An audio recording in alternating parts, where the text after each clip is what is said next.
दोस्तों जय हिंद। स्वागत है आपका ज्ञान की विभाषा चैनल पर। अगर आपने अभी तक चैनल को सब्सक्राइब नहीं किया है तो चैनल को कर लें सब्सक्राइब और बेल आइकन को प्रेस कर लें ताकि चैनल से संबंधित सभी प्रकार के अपडेट्स आपको मिलते रहे। दोस्तों आज के इस वीडियो में हम बात करेंगे भारत के द्वारा संयुक्त राष्ट्र सुरक्षा परिषद में अस्थायी सदस्यता के दावे पर। यानी पिछले कुछ समय से भारत लगातार संयुक्त राष्ट्र सुरक्षा परिषद में अस्थायी सदस्यता के लिए दावा कर रहा है। तो दोस्तों हम जानेंगे क्या है यह सुरक्षा परिषद और हम यह भी जानने का प्रयास करेंगे कि भारत को क्यों मिलना चाहिए इसमें स्थायी सदस्यता और क्या बाधाएं हैं। तो आइए वीडियो को शुरू कर दें। आर्थिक विकास, विशाल आबादी और सैन्य और परमाणु शक्ति की वजह से भारत की गिनती अब महत्वपूर्ण ग्लोबल पावर में होने लगी है। भारत अब G20 जैसे समूहों के जरिए दुनिया की अगुवाई भी इस समय कर रहा है और इसी ताकत को महसूस करते हुए ब्रिटेन ने पहली बार सुरक्षा परिषद की अस्थायी सदस्यता के लिए भारत का समर्थन किया है, भारत की दावेदारी का समर्थन किया है। और समय समय पर यह समर्थन रूस, अमेरिका और फ्रांस भी कर चुका है।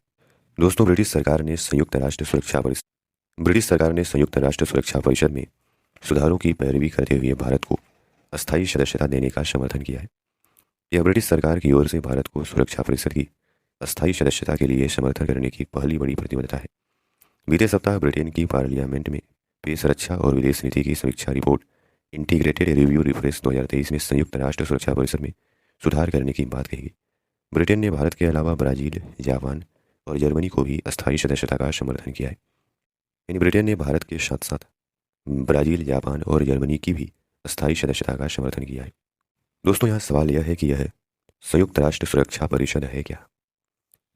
तो दोस्तों यहाँ आप सभी को पता होगा कि दुनिया का जो आज सबसे बड़ा संगठन है वो संयुक्त राष्ट्र है, यानी यूनाइटेड नेशन ऑर्गेनाइजेशन, जिसकी स्थापना 24 अक्टूबर 1945 को दूसरे विश्व युद्ध के बाद हुआ था। दूसरे विश्व युद्ध के विजेता राष्ट्रों ने मिलकर के इस संयुक्त राष्ट्र की स्थापना की थी और आज इस संयुक्त राष्ट्र में दुनिया के 193 देश शामिल हैं। और इस यूनाइटेड नेशन ऑर्गेनाइजेशन यानी संयुक्त राष्ट्र संघ का जो मुख्यालय है, जो हेडक्वार्टर है, वो अमेरिका के न्यूयॉर्क में है। और दोस्तों इस संयुक्त राष्ट्र संगठन के 6 प्रमुख अंग हैं। पहला है संयुक्त राष्ट्र महासभा यानी संयुक्त राष्ट्र जनरल असेंबली, UNGA, जिसमें संयुक्त राष्ट्र के सभी प्रमुख देशों को समान अधिकार प्राप्त है। दूसरा संगठन है संयुक्त राष्ट्र, यानी संयुक्त राष्ट्र का जो दूसरा अंग है वो है संयुक्त राष्ट्र सुरक्षा परिषद, और यह संयुक्त राष्ट्र के 6 प्रमुख अंगों में से सबसे महत्वपूर्ण अंग है। और इसका गठन 1945 में UN चार्टर के जरिए हुआ था और यह संयुक्त राष्ट्र की सबसे ताकतवर संस्था है। और इस संस्था को विश्व की पुलिस कहा जाता है क्योंकि संयुक्त राष्ट्र सुरक्षा परिषद के ऊपर ही दुनिया में शांति और सुरक्षा स्थापित करने की जिम्मेदारी है। यानी इसके ऊपर ही दुनिया में शांति और सुरक्षा की जिम्मेदारी सुनिश्चित करने की जिम्मेदारी दी गई है। दुनिया में शांति और सुरक्षा बनाए रखना इस UNSC यानी यूनाइटेड नेशन सिक्योरिटी काउंसिल की ही जिम्मेदारी है। और इसमें अगर सदस्यों की बात करें तो 5 सदस्य जो हैं स्थायी हैं, जिन्हें वीटो पावर भी दिया गया है, जिसमें अमेरिका, रूस, ब्रिटेन और चीन है। और 10 सदस्य जो हैं वो अस्थायी होते हैं, जो प्रत्येक 2 वर्ष के लिए चुने जाते हैं। तो इस प्रकार यूनाइटेड नेशन सिक्योरिटी काउंसिल में कुल 15 सदस्य हैं। और दोस्तों भारत जो है इस संयुक्त राष्ट्र सुरक्षा परिषद का अब तक 8 बार अस्थायी सदस्य बन चुका है, लेकिन भारत अब यहाँ पर अस्थायी सदस्यता की दावेदारी कर रहा है। अगला सवाल यह क्या होता है वीटो पावर? सुरक्षा परिषद के 5 अस्थायी सदस्यों यानी अमेरिका, रूस, ब्रिटेन, फ्रांस और चीन को वीटो पावर मिला हुआ है। सुरक्षा परिषद इन 5 देशों की रजामंदी के बिना कोई भी प्रस्ताव पारित नहीं कर सकती, लागू नहीं कर सकती। और अगर 5 में से किसी एक ने भी वीटो कर दिया तो वह प्रस्ताव अपने आप ही खारिज हो जाएगा। और इसी वीटो पावर की वजह से कई देश जो हैं, खास करके 5 देश जिनको वीटो पावर मिला है, वो अपने अपने हितों के लिए वीटो पावर का इस्तेमाल करते रहते हैं। कुछ उदाहरण है जैसे कि संयुक्त राष्ट्र सुरक्षा परिषद में अमेरिका और भारत की तरफ से पाकिस्तान या अफगानिस्तान के किसी आतंकवादी को वैश्विक आतंकवादी घोषित करने का प्रस्ताव लाया गया।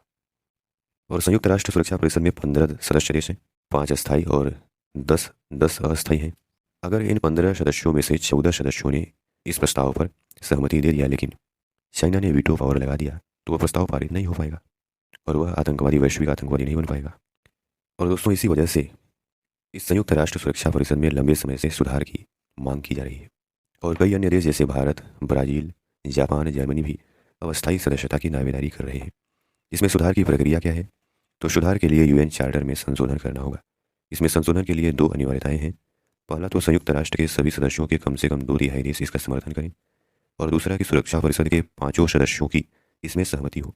इन 5 में से एक भी सदस्य ने इनकार कर दिया तो प्रस्ताव पारित नहीं हो पाएगा।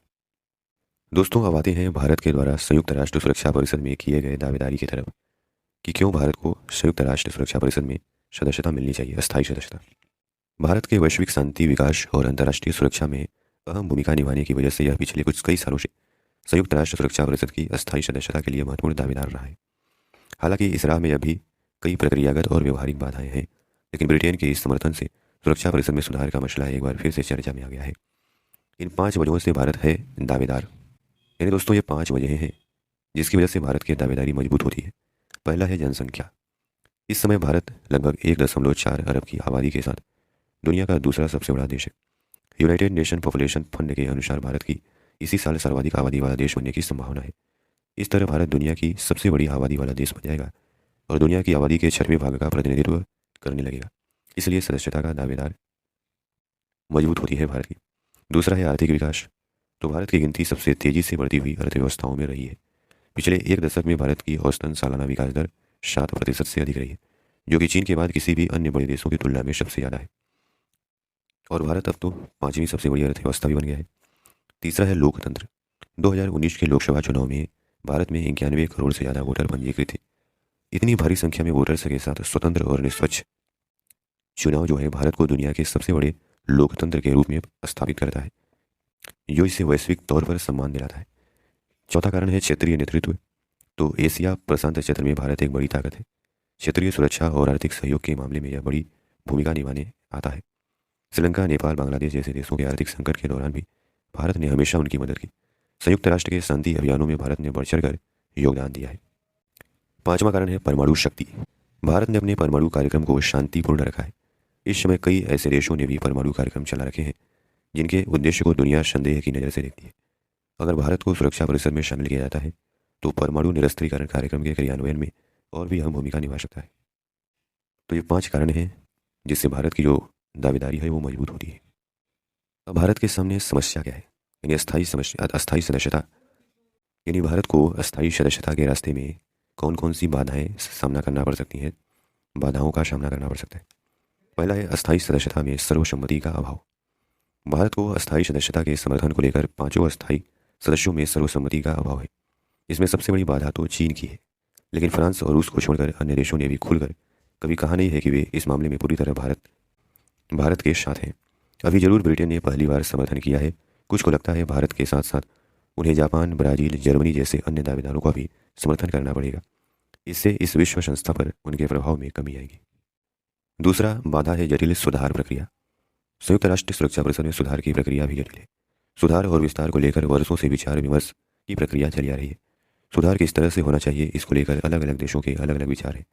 ऐसे में इस प्रक्रिया में ढेर सारी जटिलताएं प्रवेश कर चुकी हैं, जिनका समाधान किए बगैर भारत का इसमें प्रवेश संभव नजर नहीं आता। तीसरा कारण बताया जाता है अधिक ध्रुवीकरण की आशंका। भारत की इस मुहिम का उसके ही कई सहयोगी देश इस आधार पर समर्थन नहीं कर रहे कि इससे विश्व व्यवस्था का ही और अधिक ध्रुवीकरण हो जाएगा।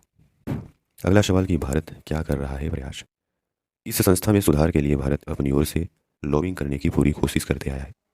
उसने बहुपक्षीय समूह जैसे भारत, ब्राज़ील, दक्षिण अफ्रीका और G4 देशों यानी ब्राज़ील, जर्मनी, भारत और जापान के साथ गठबंधन किया है। इस तरह ये 5 देश मिलकर के परिषद की अस्थायी सदस्यता के लिए लॉबिंग कर रहे हैं। G4 यानी कि ब्राज़ील, जर्मनी, भारत और जापान ये तो यहाँ तक कहा था कि वे कम से कम 15 वर्षों के लिए वीटो के अपने अधिकार को त्यागने के लिए भी तैयार हैं, जो मौजूदा अस्थायी सदस्यों के लिए चिंता की सबसे बड़ी वजह है। और दोस्तों, एक सर्वे में बताया गया है कि भारत की संभावना 26% है। International think tank Atlantic council के सर्वे के अनुसार अगर अगले 1 दशक में परिषद का विस्तार होता है तो उसमें सबसे ज़्यादा मौके भारत के लिए होंगे। विशेषज्ञों के बीच करवाए गए सर्वे के अनुसार भारत के अस्थायी सदस्य बनने की संभावना 26% रहेगी, जबकि जापान की संभावना 11% और ब्राज़ील की संभावना 9% बताई गई है। तो दोस्तों, आशा करते हैं कि आपको इस वीडियो के माध्यम से काफ़ी कुछ जानने को मिला होगा। धन्यवाद।